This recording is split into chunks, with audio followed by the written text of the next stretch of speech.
Nasungkit ni Filipino gymnast Carl Eldro Yulo ang bronze medal sa floor exercise finals ng 3rd FIG Artistic Gymnastics Junior World Championships, ngayong linggo ika-23 ng Nobyembre, sa Newport World Resort sa Pasay City.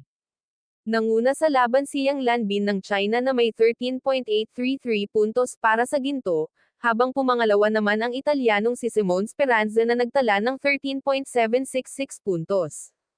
Nagtapos si Yulo sa ikatlong pwesto matapos makakuha ng 13.733 puntos.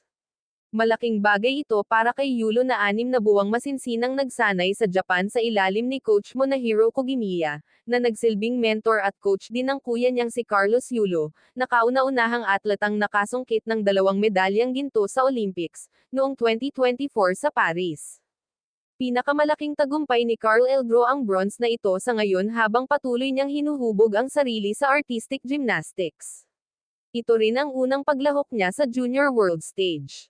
Isang araw bago nito, nailagay siya sa ika-8 pwesto sa individual all-around. Sa darating na Lunes ika-24 ng Nobyembre, tatangkain naman niyang makakuha ng pwesto sa vault at horizontal bar.